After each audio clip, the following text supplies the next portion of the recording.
Really good. We're live. Just like that. We're live. What's up, friendly neighborhood nerds? Don't know how many people. We have some people in the chat right now. Sketchy Goth Ans, what's up? Ibrahim, what's up? What's up, Cosmic Campfire? What's up, me? Good to see it. Good to see everybody. It's Sketchy Got Hands. I did the same thing before too. I was like, Goth Ants. Sorry. And I did the same thing. I was like, oh, what is that? Is that a goth thing? And, no, Sketchy Got Hands. Like got and hands. right, and I was like, I'm an idiot. Got it. The correct thing makes way more sense than whatever idiotic thing my mind did. Cool. Hey, that's true of both things with you, Judah. That is absolutely true. Absolutely true. I don't even know how I make it through like the first 5 minutes of my day. It's really amazing. Rough. So this is Club Valiant. It's another Club Valiant episode. This is episode number 2, and we're going to talk about X-O Manowar Volume 2. Enter Ninjak. I got Robo Strange here. Say hi. Hello. We got G Money down right below me, and then we got below me. Jeez, mine out of the. And then we got Chris Rundt. So why don't you all say hi? G Money, you're doing some game streaming these days, right? Yeah, because I decided why not. So if you're bored and you're like, I would love to watch someone play World of Warcraft, like really very adequately, but not great, I'll be there for you. That's awesome. That's awesome. And then I want to make sure that prematurely, without anybody even agreeing to it really fully, we don't even have a name for it. But I'm looking to the future, and G Money, G Muns, and Ainsley. I'm gonna keep peer pressuring until you guys have your own show. So watch. Just stay. Keep your eyes on IFLC. There's a new show coming out. It's gonna be dope. Speaking of shows, Chris, isn't there some kind of like Fortress type show or something like that you want to? Nah, I don't do shit. Yeah, Forge Comic News. Tomorrow's episode, we've got Philip Seavey, who did the Tomb Raider comic, and he's got a reprint of his Kickstarter called The House coming out soon. So, good dude. And last week we interviewed for the second time Richard Fairgray, who's one of my favorite people ever, not to mention in comics. And Nice. if anybody wants Kramer in his underwear, I got it right here. Awesome. That's awesome. Yeah. Cool. Complete with a bulge. Okay. You gotta have the bulge. So why are we here? We're here for X-O Manowar Volume 2 Enter Ninjak, which we've read. This is the second volume of X-O Manowar, and it's the second episode of Club Valiant. So we're gonna get really into it. This is a book by Robert Venditti, Lee Garbett, Stefano Guadiano, Moose Baumann. You know what? I'm going to go back to the beginning and say what they actually do. Robert Venditti is the writer. Art by Lee Garbett. Inks by Stefano Guadiano. Colors by Moose Baumann. Letters by David Lanphier. And edited by Warren Simmons. This is 4 issues. It's comprised of issue number 5 through 8. And we're going to get real into it. Before I summarize issue 5, just give me like a value judgment. What did you think about this? Was it good or bad or okay? Good. Nice. This is my favorite Valiant trade I've ever read. Really? You liked the last? You liked By the Sword a lot. You like this one even better? See, this one had Ninjak. Right on. I really like his intro. We'll get more into it, but that intro was like, I'm like, okay, that's pretty dope. That's pretty dope. I wasn't sure if I would like I thought they would do a little bit more build up, but I kind of like nope, boom, right there, there's your man, and I thought that was awesome. He had like a Black Widow intro from like I think it was Infinity War or something. Or no, it was like a First Avengers Black Widow intro where you just see spy shit right out the gate. It was dope. Chris, what did you think? Was it good? It was Iron Man 2. Iron Man 2. Yeah. How dare you? I'm thinking of the chair scene, but yeah, that happened there too. I know everyone forgot because of Whiplash, but Right. The best MCU enemy ever. Yeah. I guess this is my last episode of Club Valiant. There's no, I really liked it. I did not like it as much as the first one, but I did really like it. Really? Okay. Oh, Interesting. I can't wait to get into it. I personally like this one way better, way more, and really it had to do with the pacing. The pacing of this entire deal was just like it gave you some information. For example, the fruit that we were calling their offspring, and they were eggs, and they were eating them. Turns out, not eggs, just fruit that these people were worshiping. And I was like, "Oh, that's cool." So we got information, we got some flashbacks, but it was like, just I love the action scenes on this. Like this was way more entertaining to me. So we're gonna start with issue number 5, and I'll just do kind of a quick summary. It starts with Arik, the X-O Manowar, digging up some old relics of battle in what's now Pollentia, Italy. This is like way back in the day. Oh, no. He's digging up stuff from like way back in the day. So after he has this conversation with like a little girl, he's interrupted by an Italian squad. So he flies to Peru and takes a bath in the Amazon. While he's there, he daydreams about his wife, Deidre, the redheaded chick from the first one. Meanwhile, the Vine have a meeting where Alexander, remember him? He's the guy that with all the, he's the very interesting Vine plantling from the first trade. Mm-hmm. He's tasked to recover the Manowar armor with the promise of getting to live on Loam, which is the Vine homeworld. And of course, if he fails, he dies. So Alexander's strike team attacks Manowar and gets absolutely obliterated. Like Manowar on easy mode wastes these people. Mm-hmm. The Vine plantings that sent them were embedded with MI6, which you might remember from James Bond movies as being British intelligence. It's also a real thing, but I only know things. I only know from the actual MI6. Yeah, I only understand the world in terms of fiction. So forgive me on that. But, so also, Captain Britain worked for them as well. Right? Yeah, exactly. Fair. Yes, fair. That's how we know it exists. Go ahead. They decide everything to comes hire back to Marvel. Yeah, everything. It's the apex of all existence, apparently.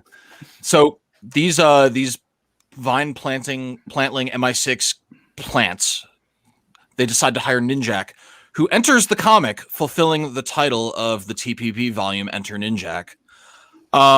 When we first see him, he's in the middle of doing a cool mission and he's killing a bunch of bad guys or good guys, whatever. He's killing a bunch of people. Later, he meets the MI6 Vine guy and gets his briefing. He's unaware that he's working for the Vine. Skip ahead 2 days later, we got Arik chatting with Alexander, who survived the previous slaughter. After kind of a testy exchange, he reveals that he's Vine. The convo is interrupted by Ninjak, who outsmarts Arik and poisons him with a poisonous shuriken. Arik passes out, and that's the end of issue 1. What did you think about this? It's a lot in one issue, right? That is a lot. Did we say hi to the peeps? Did we say hi to the peeps? We did an initial hi, but we can do another hi to the peeps. Just real quick. So we got Phantom Stranger in here. Wes from Critical Thinking. I'm not familiar with Critical Thinking, but Wes had a kid. That's what I heard. Wes had a kid. Son's name is Eric. That's dope. Might steal that if I have a dog or something. Ree's in the chat. What's up? Dakota's in the chat. Sketchy Goth Hands. You already said that. Just wanted to say that wrong one more time. And then Mylene's in the chat. And what's up, Mylene? And then Cosmic Campfire. No notification. What the hell, YouTube? That's right. Did you ring the bell? You got to select all notifications. Even then, YouTube goes, "Nah, you're good. Don't worry about that. You're good. Don't worry about the little guys." They base it on how badly they think you want to see it. Yeah. So issue number 5, I did have a couple notes real quick. Do you guys mind if I go first? Yeah, go. So remember how we were talking about that this was going to be like a Thor Iron Man kind of deal that we had last time? Well, I added another character to what is X-O Manowar, and that's the fucking Punisher. It's here's the deal though.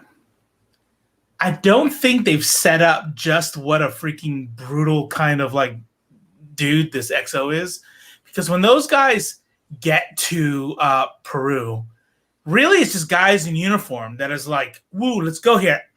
Correct me if I'm wrong. I was reading digitally, but they didn't even fire shots yet. Like nothing had happened yet. They just got there, and X-O Manowar's like punched punched a grenade into the dude's body cavity. Like, how dare you breathe the same air as me? You know, helicopter, poof. You know, let me rip your brains out. And then after everyone's dead, he's covered in gore. He's not, but he would be.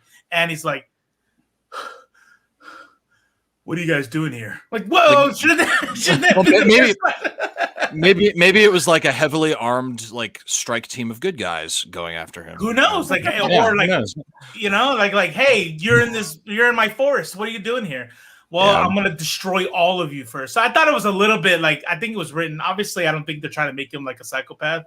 I just think the writer kind of went super into it, like super. I think that.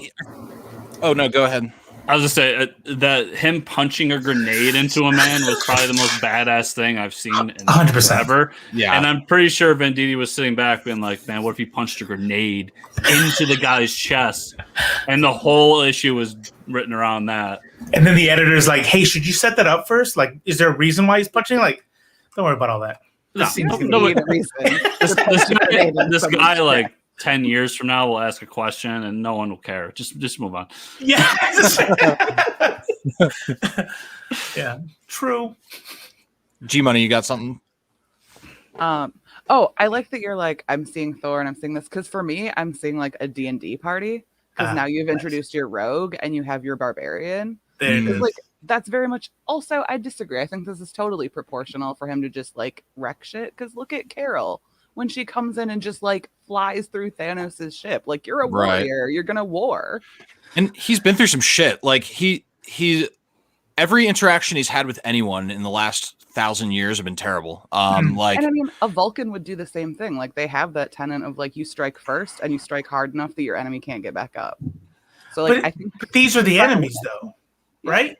Like, that's what I mean though. Like, he's not in Italy. So here's the deal. I just need a little bit of setup. I don't need a lot of setup. I don't need need to be, it's not my rationalization. And so what I mean by that is, when we went to volume 1, he's teleported to Italy, and all he knows is that he's in Italy, and this is the Roman Empire. So literally anyone who he encounters, he's gonna fuck up because he was just a slave in Italy. right. I don't need provocation. But he knows he's jumped to the other side of the planet. He's in Peru, and this other kind of people show up. Unless he's just like, even Klingons will be like, what's going on here? Oh, I've now identified you as an enemy. Well, huh? they have honor. I don't know if Vulcans can claim that. I think that also, that's he's lost. Does X-O have honor? And they didn't say so here. So Arx lost his family. He's lost his people. He doesn't even relate to the world anymore. He just wants some peace. I mean, he's in fuck everyone mode, and it might not be right, but it's definitely relatable for him to be in kind of fuck everyone mode. He says almost that, like, much. I think later on he says pretty much, yeah, like, my world is dead. Mm-hmm. Okay. Yeah. I could also see. Go ahead. I could also see if you.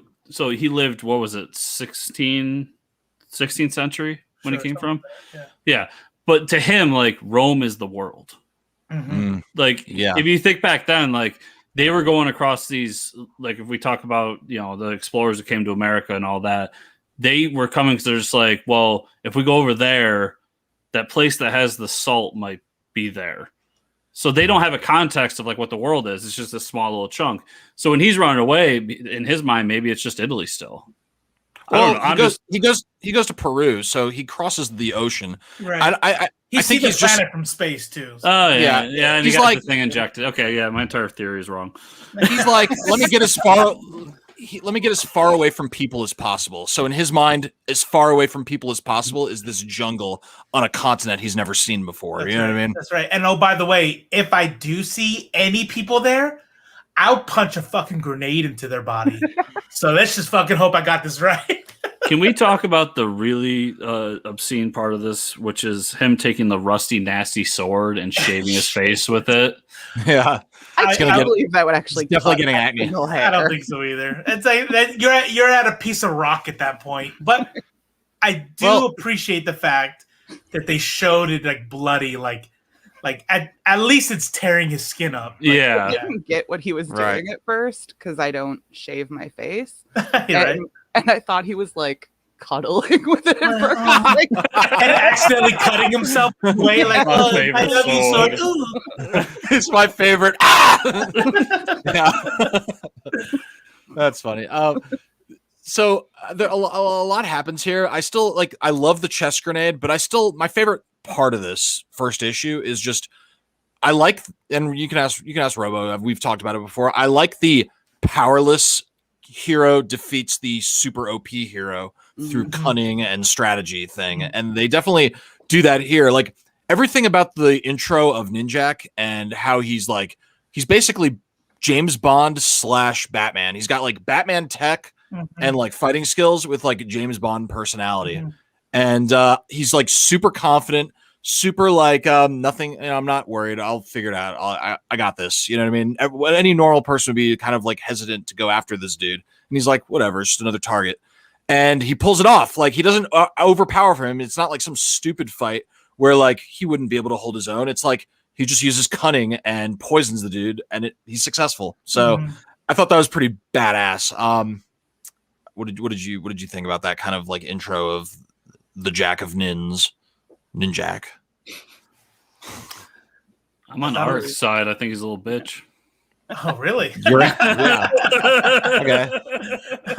I think I want to see, and being power scaling and just being consistent. What I want to see is what the suit is able to do for him in the future. Because what my brain's gonna do is, and this is the part I had at the beginning where I was like, okay, I'll buy it because he has to kind of get the upper hand somehow.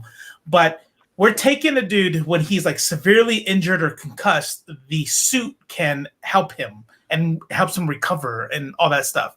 But like some poison, like the suit's like about to, oh no, he's sleeping now. I gotta go back into my ball. I'm like, what? Like, no, like you've already helped him before. You wouldn't just wrap him up and protect the body now. Like you can't do that because he's sleeping. Like, I don't know. That part would kind of like, I'm like, but I just bought it. I just kept going. I didn't like it. True. It was almost like the kryptonite thing. Like there was no way that Ninjak could compete with Ulrich with X-O. So they had to do some sort of like Deus Ex Machina, if I'm using that correctly. My only thing is this only works once. I don't want to see every time they fight, like Ulrich has to be out of the armor for Ninjak to win. Right. That's right. Right. Yeah. It's definitely works best as a one-time thing. But I like Ulrich's like, I joke to say he's a little bitch, but I like that the mentality he has as an old school warrior from the 16th century to be like, you got to hide, you can't face me like a man kind of idea. Like, because that fits with the character and that fits with how he would react to that. Like, why you hide in the shadows? Right. But let's go sword to sword right here. A lot of times when they do the heroes fight each other in comics, it's like just a big stupid misunderstanding. Like, you're here and they're dead. You must have killed them. And then they have like this fight where that like a simple conversation could have resolved. Like, no, man, I just got here too. In my three notes, one of them was like, I love how this subverts the trope of like, why don't you guys just talk? Because like this would be 7 pages if anyone talked to each other. And like, hey, you're actually going to be like, why are you doing this? That's right. Yeah. They did give him the little thing with all those little tiny drones. So as he's going from one side of the city to the other to get him, he's hearing this whole conversation. And by the time he gets there, he's already like knows like some shit's going on. That's why some of those bubbles were like had the electric thing around him. Like, okay, he's listening to this. And so I figured by the time he landed, it wouldn't take much to convince him. So I really like the setup with the whole being able to actually take information. Robo just jumped a few issues. Did I? Oh, my bad. Those comic it's all one characters volume in my brain. Go ahead. Sorry. The comic characters that have a bunch of gadgets, I don't understand. Like they must be so coordinated and they must train all the time. Because I can't even find my fucking keys. Like I have like 4 things in my pockets and I still have to search all my pockets to find any one of them. And meanwhile, he's like, shuriken, grenade. Oh, here's my drone. It's like, wow. The really? Thousands of drones that pop out of the handle of my sword. I can't wait to read more Ninjak because it's going to be one of those things like, in video games where you like have all these extra weapons and tools and like, but then you're like watching the person like what is it? Mass Effect does it, right? He has this weapon, this weapon, this weapon. It's like, where are you putting all that stuff? So Ninja seems to be a lot of that. Like, just like, I have 30,000 shurikens. I never run out.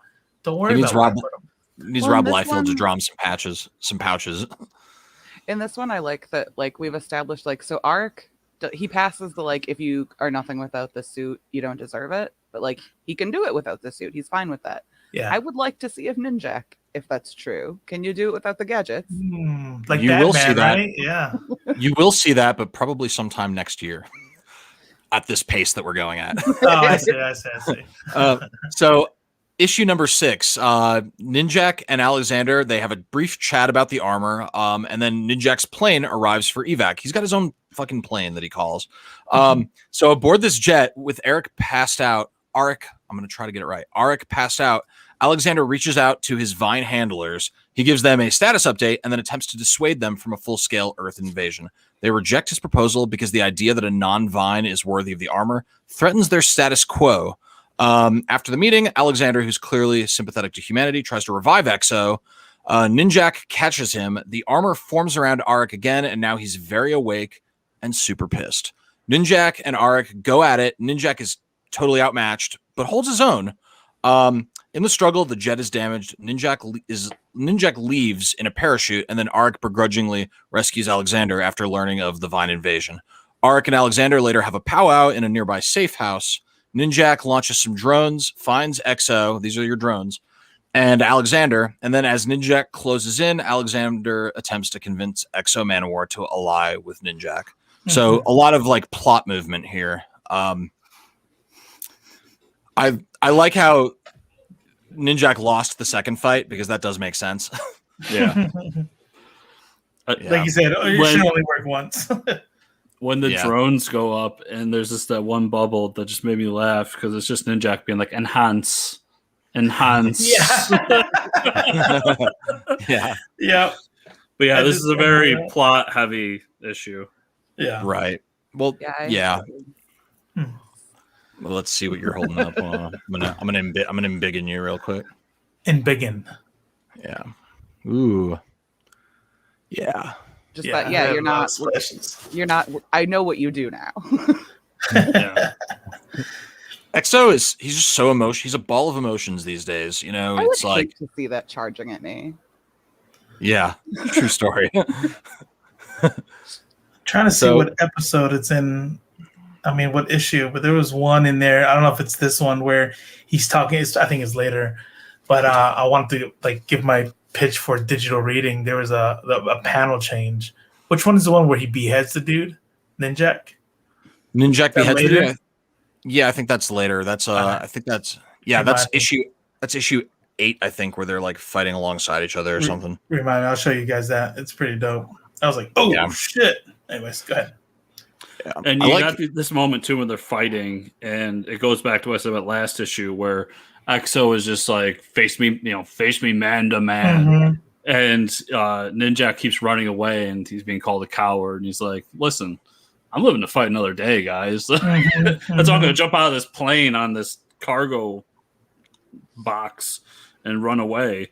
So I like how he's staying consistent with his like grunty 16th century warrior attitude. So here's the thing I really like about that whole deal is they give us a little bit of like history for that. I really like the flashback.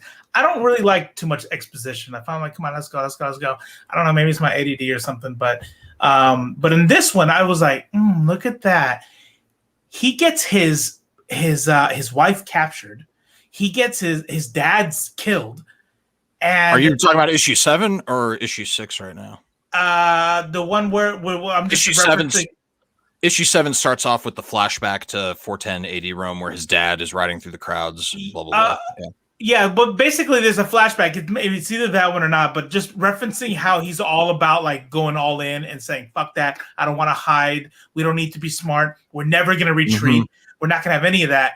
But in the flashback, we see that he's not right. Like he got his wife and his somebody else's, maybe his mother, captured. His dad's gonna die. He says, I already said goodbye to your father. I suggest you do too. And it's like it kind of goes back and kind of ties into the whole punching the grenade into the deal. I'm like, he's Leroy Jenkins. Well, I think there's some more commentary on X-O than meets the eye. Like, you know how when we start talking about the Punisher, it's like, well, the Punisher's not supposed to be a good guy. You're not really supposed to worship the Punisher. It's kind of like blah blah blah blah blah blah blah, right? It's just this commentary on vigilante justice, and then it's like, I think X-O might be kind of like that too. I think, and I bet you, as we continue to read, I know you've read it, Judah, but I haven't, and I bet you there's gonna be more of those lesson learns on there, like a critique of the warrior mentality. Yeah, like, hey, maybe maybe you need to give a shit about something else besides killing people and not being a bitch about it. You know what I mean? Like maybe there's other people that get hurt by that. There's also you could have a critique in there too about what it does to a person to constantly be in war, to constantly be fighting for their lives, to constantly be finding an enemy to just kill. Right. You could probably have that commentary as well if you want to. I'm hoping that they do at some point because it seems fitting to how he's acting and what's going on in his actions in the moment, as well as what's happening in the past. Yeah, that makes sense. Hey, Danny, if you're still in here, thanks for swinging by. Thanks for the thumbs up. Appreciate that. Yeah. You're spot on about the X-O Manowar analysis. It's interesting because most of the subtext that jumped out into my face was actually centered around Alexander. Because he's caught between two worlds. His people are the vine, but his people are earth. You know, it's like you got the family you're given and the family you choose, and that's kind of like the rock and a hard place that he's stuck between. And I think it's just kind of interesting the conflict and how he really doesn't hate the vine. He wants the vine to keep vining, but without destroying earth. Sure. But And that puts him at odds with them. And he's willing to fight them and even kill them over that. But it's like just kind of an interesting conundrum that he's in. Yeah, well, we saw that in Volume 1, right? We saw that dichotomy between the priesthood, who wanted to keep the armor safe and all that, and then the actual, like, the governing body, whoever they were, who was just like, nah, fuck that, destroy that shit. And so there's two sides to it. And it seems like Alexander's more on the, hey, look, the vine, like, we just want to expand and keep our species alive. That's what we do. That's what every species wants to do, right? But this, what they're doing now, this is crazy, and I can't do it, because he is part human. Right.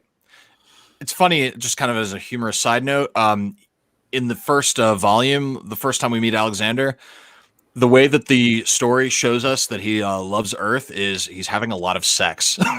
I mean,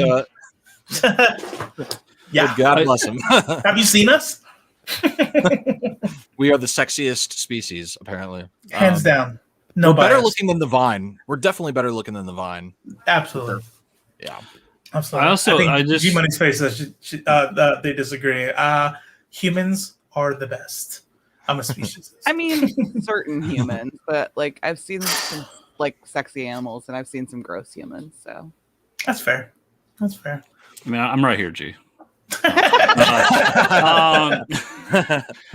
I noticed this as I was flipping through the digital version, the covers to this volume.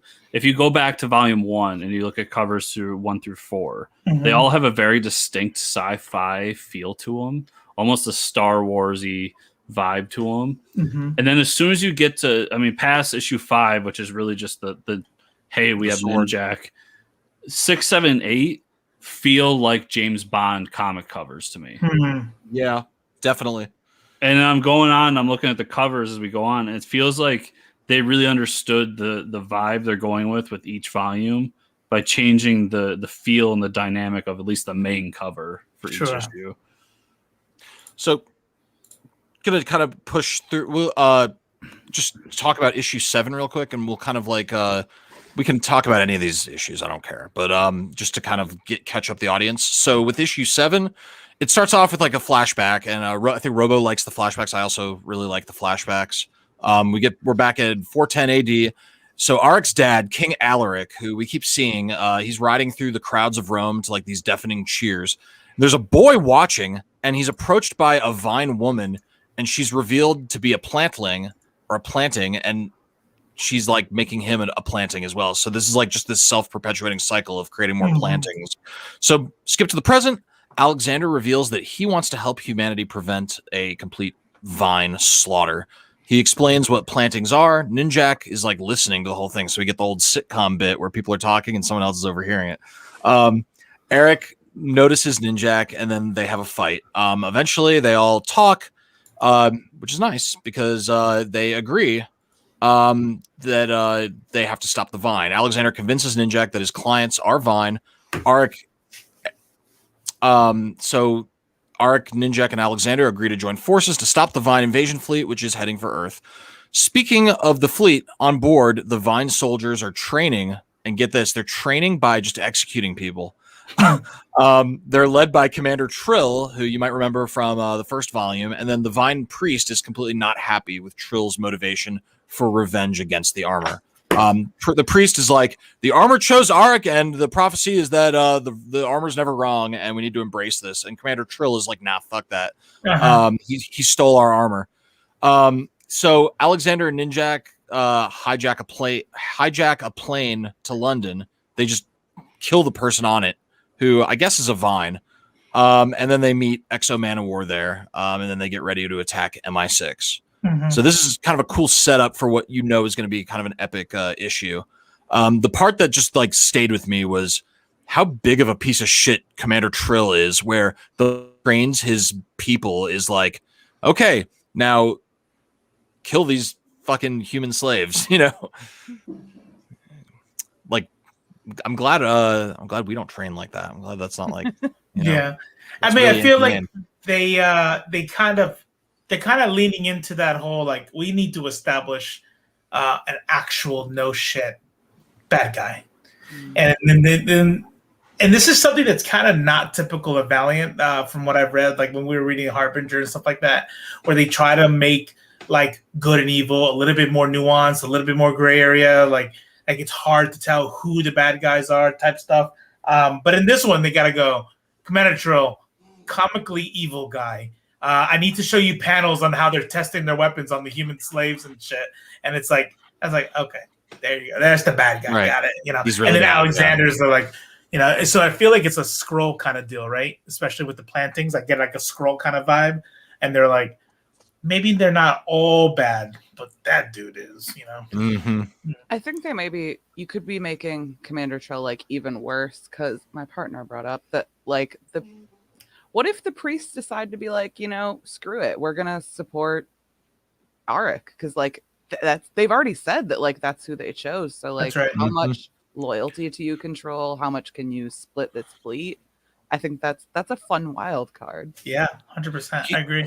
He's based his whole identity on this like possessing this armor. Like that's like the only thing that matters to him. What's interesting is he being foreshadowed. Yeah. Maybe, who knows? We'll maybe I don't know.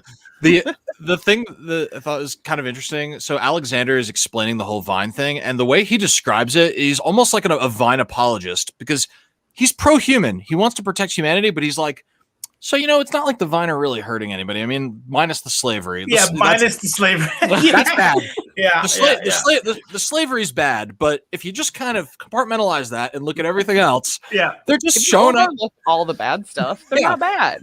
They're just going through they're not trying to conquer people typically, unless like Trill gets his feelings hurt, but typically they're just stop by a planet, fill it with plantlings, and then move on. How relevant too. Just you leave it at that, but how relevant? Like, come on. Like, besides like the genocide and slavery, like shit was pretty not that bad, right, guys? Yeah, it's just kind of funny. I still like Alexander is still kind of like one of my favorite people here, just because he's like so fleshed out. It's not even like I like him, like think he's this is a great dude. I just think he's so fleshed out and interesting to watch. I kind of look forward to any scene or panel that involves him. Sure. Yeah. I like that. Yeah. That moment just made me like giggle to myself when it's like, they're pretty good guys. I mean, except for the slavery thing. Like, but I really Ibrahim makes a good point. Ibrahim says is Alexander's playing the field. So that's the thing right there. Does he really give a shit about the humans? Or does he know what's up? I mean, he is taking a personal risk, so it's not necessarily in his best interest to protect humans on a safety level, but I mean, I don't think he's doing it because he's like, oh, I love humans, and he's doing it because he likes fucking them. Yeah, I think you're right. I kind of get the feeling. Yeah, I get the feeling that, and maybe you could hint to this, Judah, but I get the feeling that he's going to be a more integral part to the universe later on.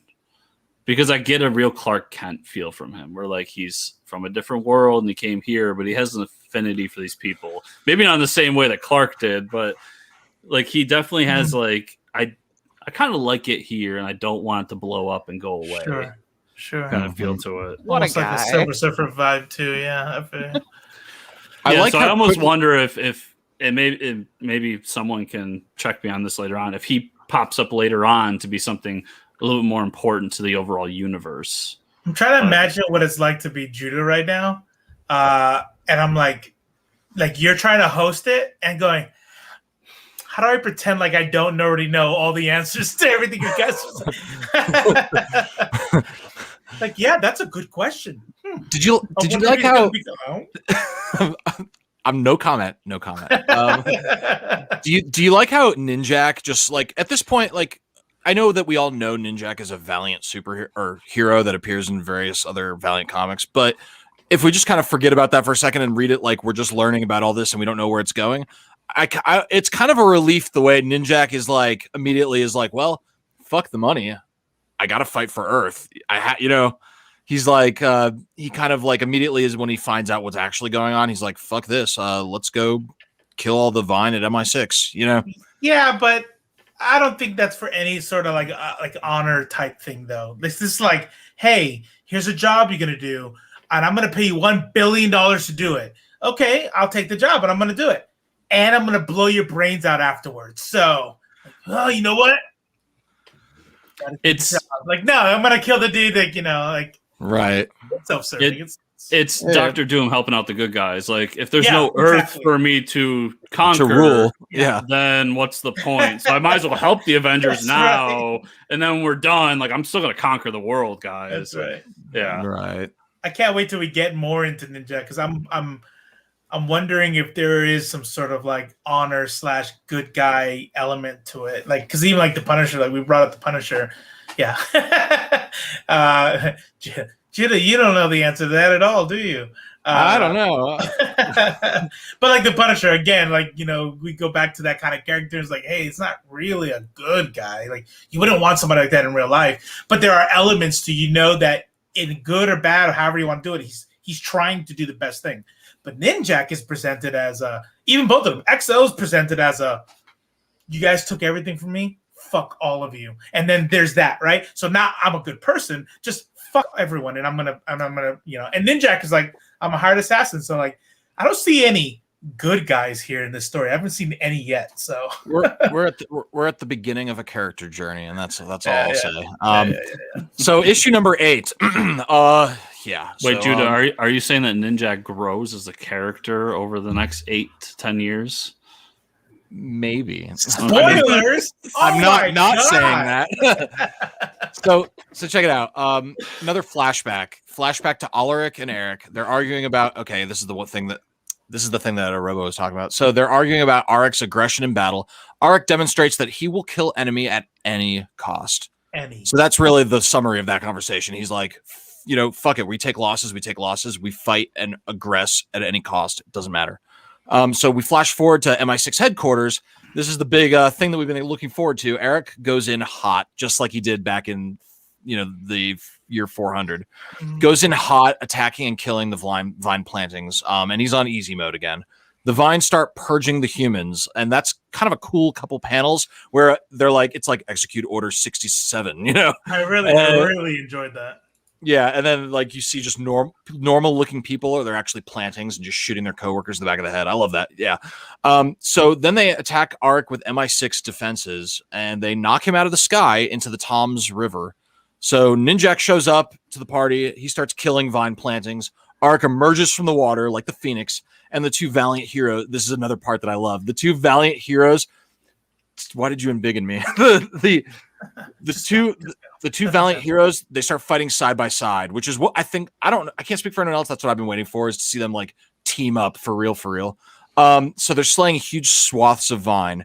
After the battle, X-O and Ninjak, they reaffirm their uneasy alliance. X-O leaves as the actual British forces arrive. And then days later, we find out that a spy named Neville, who I suspect we might get to know a little bit better later on, has been trying to convince people that the Vine are coming. He's been trying to tell people this for years, and nobody's been listening to him. But now that it's been validated, he gets promoted to lead MI6, and then he meets with Ninjak, and they discuss future covert ops against the Vine. Later, Alexander psychically meets with the Vine, where they condemn him for betraying them to the X-O Manowar. He's banished from the gatherings, their little psychic meetups. As he snaps out of it, he finds out that X-O just saved him from like a Vine assassin. So like they were about to like Godfather him, and X-O jumped in and saved him. And then the scene changes to deep space, and we see the massive Vine invasion force is en route, all but guaranteeing that whoever reads this has to read the next one. Oh yeah, 100%. Yeah. 100%. Let me show you this scene right here that you were talking about earlier. Are you with the? I hope you have the same scene that I bookmarked. Yes. Is it starting with this? I really like this whole deal right here, and it was like, purge the humans. Let me say again. You coming through garbled because you can't understand the language. It's like initiated defense protocol. So what is it? Order 66, right? Yeah, I said Order 67, but whatever. It's an Order 60 something. That's not. Yeah.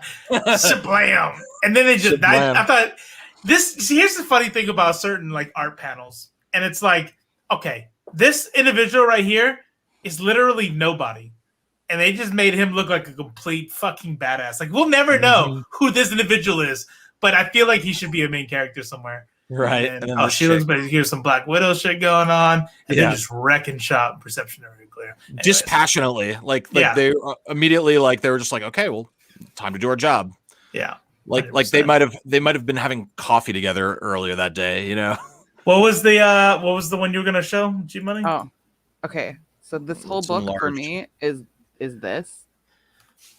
Oh my god. Yes. And then leading up to that, that panel under your fingers right there. Yeah. Mm-hmm. Are you not entertained? Fuck yeah. That was when I was reading, my hands curled into a rock symbol. Yeah. I couldn't even avoid it. Yeah. It was badass.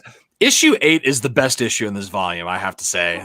Just in my opinion. But it's just I couldn't do it because I was like donating plasma and you can't move, but I wanted to just like yeah. I would have blood everywhere. It's pretty awesome. And then the way it leaves off, the ships are coming, and you're like, oh man, who's gonna pretend? I'll show the end. But that listen, this is digital comics right here. I'm gonna show you something real quick. Check this out. Boom, panel 1. And this is how it goes on the phone too. I'm just reading. Blah blah blah. This and that. Blah blah blah. Read the book. It's like, do what you came to do. Enjoy the little time you flat. It's like I'm on my phone. I'm just like, oh my god, yes, whoa! And it's just like these things that just kind of surprise you. I'm not gonna read the book, but I'll leave it at that. I do want to show the ending though. How did you guys feel about that? What was the ending like? I thought that was dope. The ending got me excited for volume 3. I get the feeling that volume 3 is gonna be my volume because Yeah. Let's see if we get that scene up here. Oh yeah, that's dope. But who was the artist again, Judah? For all the issues, it's Lee Garbett.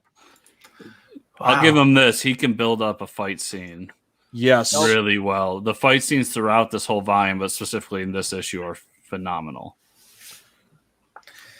That's pretty awesome right there. Like those colors. Seeing him rip through those MI6 helicopters and stuff, like I want to see that, but do it to those. The only thing, and I'm not speaking, I can't remember exactly what happens in the next volume because it's been not years, but it's been a while. The only thing is we saw X-O Manowar completely devastate one of these ships without even like any practice, without like just completely on God mode. So as He's cool like as this sort is, of a Mary Sue. he is a bit of a Mary Sue. Yeah. Especially, Yeah, 100%. He's a Gary Sue for sure. yeah. But so it's like these ships are coming and it's going to be awesome. It's a little hard to imagine him losing, you know? Well, here's what's gonna happen. He's gonna have like his skin exposed for some reason, and like he's gonna like take his mask off because he like they drink this piece of water, and then like they're gonna shoot him with a tranquilizer dart in his face, and Yeah. and then the armor is gonna turn into a little ball because he's tired now. No, Right. they'll find a piece of kryptonite and take him out. That's Yeah, what'll happen. exactly. I You're mean, like, they man, do what know more about this suit than he does. So like they might be like, oh, like if you put this certain type of radiation near it, it'll go dormant or Well, whatever MacGuffin you True. need. True.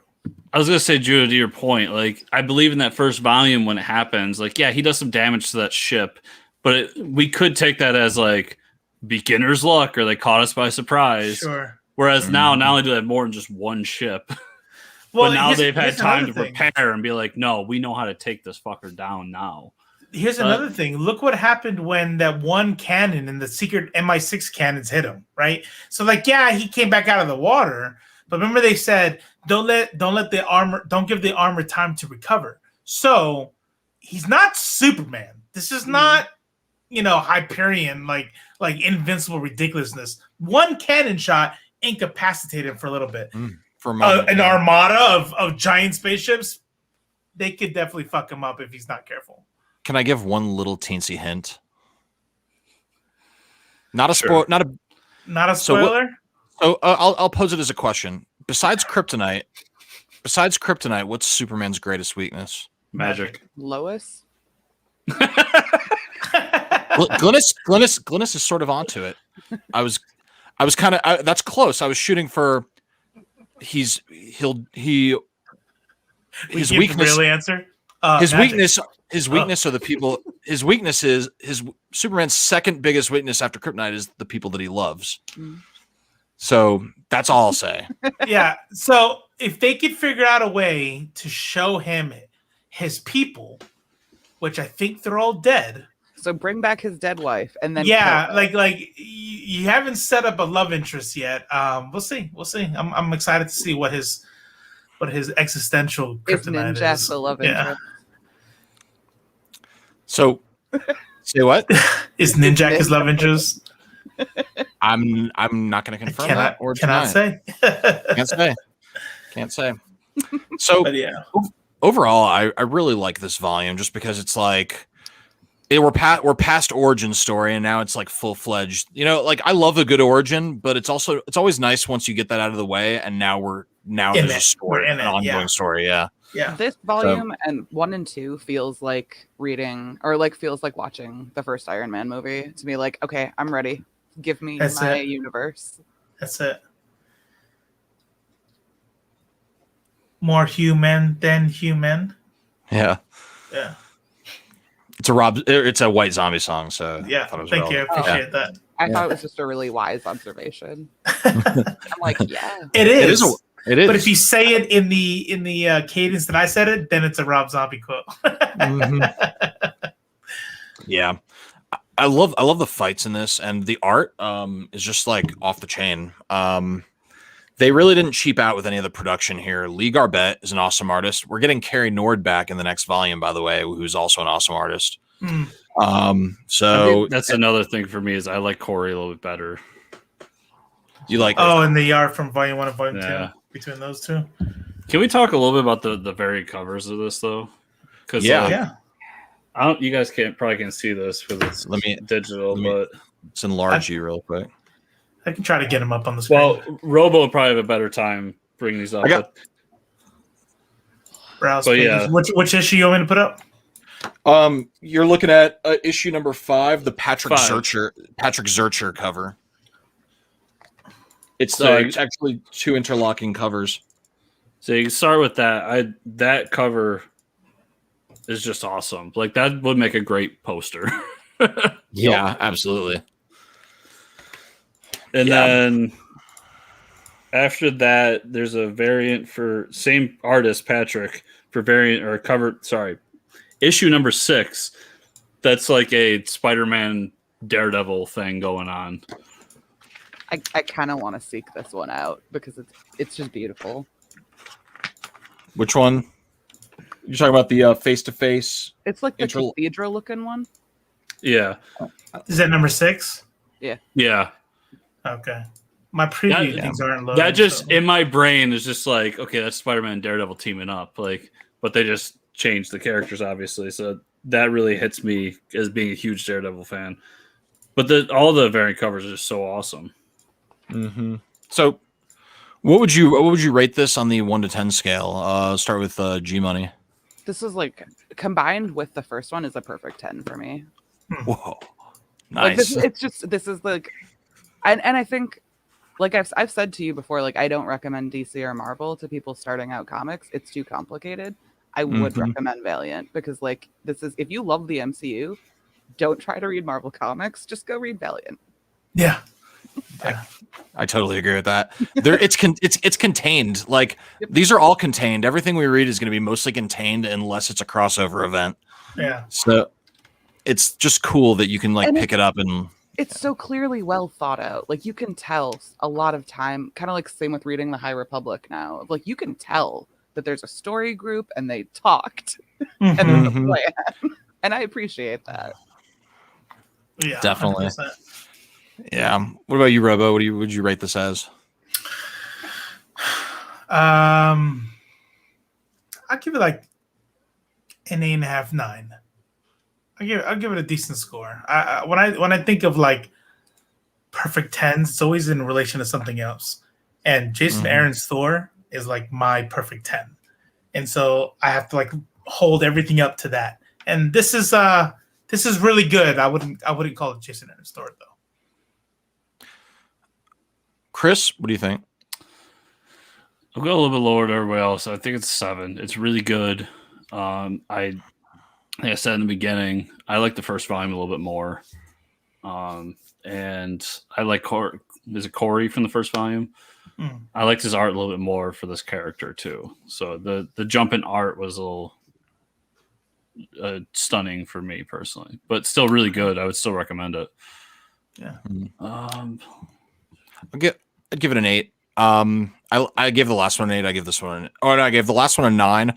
I give this one an 8. They're both really good. One thing that kind of stuck out to me that I thought was just weird, and the more I think about it, the more weird it is, and it might even like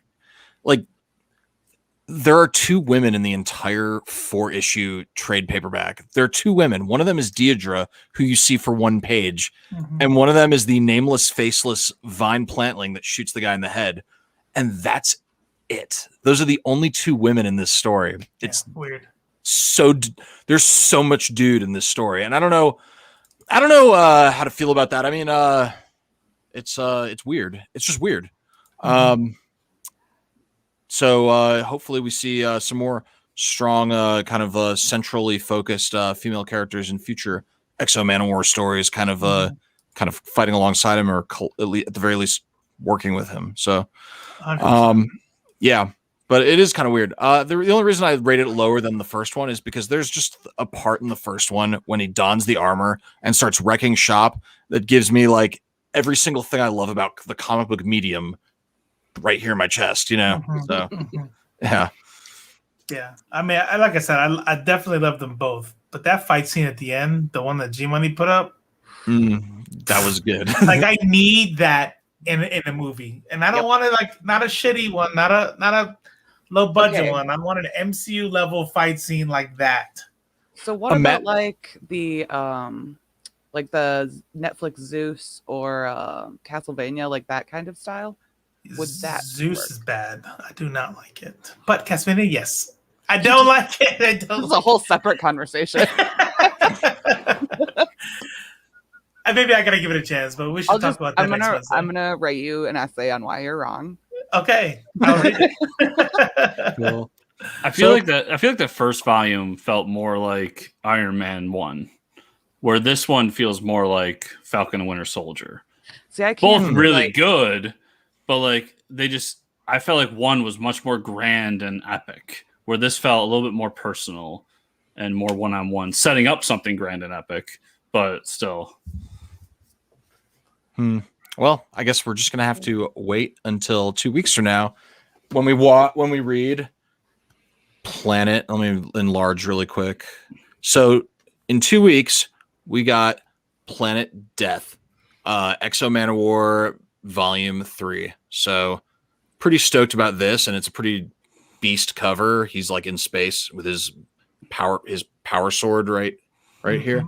So that's pretty dope. And then after that, just kind of going in the future a little bit, just so you can all sort of prepare. After that, we're switching series. We're going to start talking about Harbinger. So Harbinger Volume 1 by Joshua Dysart, who we literally love, and illustrated by Kari Evans. So we got that to look forward to. He is our best friend. And then in 3 episodes from now, so next week, Planet Death. The week after that, Harbinger. The episode after that, we get into something that maybe more people might have heard of because there's a movie, Bloodshot. And that's by Dwayne Swerzinski. And is it Swerzinski? Yeah, it's Swerzinski. So that we got that to look forward to as well. So some pretty cool episodes coming up. So you probably brought this up in episode 0 of this series, but just in case we have new people in there, what is the order? How are you deciding the way we're going forward? Is it chronological? Is it release? So we actually have an IFLC chronological Valiant trade paperback reading order that you can see on our website. We'll go ahead and throw that into the we'll throw the link to that in the description. And also Chris made a really sweet graphic that kind of highlights the order. But this is based on me having already read most of these, and also Reddit threads and like various other chronological orders that exist. I mean, you got to keep in mind these are monthly issue by issue, so they're happening. Many of them are happening at the same time, but we've found what we think is the most optimum reading order for the trade paperbacks, and that's what we're going off of. Dope. Judah got lost in the dark web trying to figure this all out. That's true. I came out the other side a changed man. So yeah, definitely. Yeah. Yeah. You don't want to lay low. I wanted to tell you that I think you're wanted for arrest. For stealing top secret Valiant chronological info. Yeah. I was doing an Anchorman reference, but I couldn't remember exactly what he said. That's fine. Cool. Hey, so do you I think we're kind of coming around to the end of the episode. Do you have anything else you want to, any parting, what we like to call save rounds or reattacks? Motherfucker. Does anyone have anything to piggyback before we close just it one out? more? You can just throw that in there. I will say this much. Check out. We just uploaded 2 new interviews. One what was the other one? Eric Palinki, right? Eric Palicki, comic book writer. And Joe Glass. Joe Glass was a special one. We had Respawn, G Money, and Ainsley. They hosted that one. That one's up now. It went up a couple hours ago. Check that one out. It was a lot of fun. Also, don't forget that this happens every other week, and there's something else that happens in between that. Oh, never mind. I'm thinking about our D&D campaign. So we will be doing a lot of stuff. Keep an eye on our channel because a lot is going to be coming out for IFLC. I think I saw Aramis drop a link to our Discord. That is where G Money will be streaming World of Warcraft. So make sure to become a member of our Discord. There'll be a room in there for Fortress Comics if you listen to the podcast and you want to talk about that, or there'll be a room for Valiant. So we do a lot of chatting in there. So just jump on in. Is that it? Is that the end? Chris, you got anything? Yeah, follow me on the Discord and also at Fortress Chris on Twitter. And then the show, yeah, we did some cool interviews past couple weeks. And the rest of this month is all like foreign comic creators. So I've got somebody from Spain and somebody from France and a guy from Canada coming on the show. So I'm looking to expand out past our American comics borders and learn about some new people. So, Awesome. Yeah. Cool. All right, ladies and gentlemen, maybe that is the end of our show. Thank you for coming out and watching it. Don't forget to catch us on the 20th for Volume 3, Planet Death, in our journey into Valiant Comics. I appreciate you all coming out. We love you very much. Goodbye.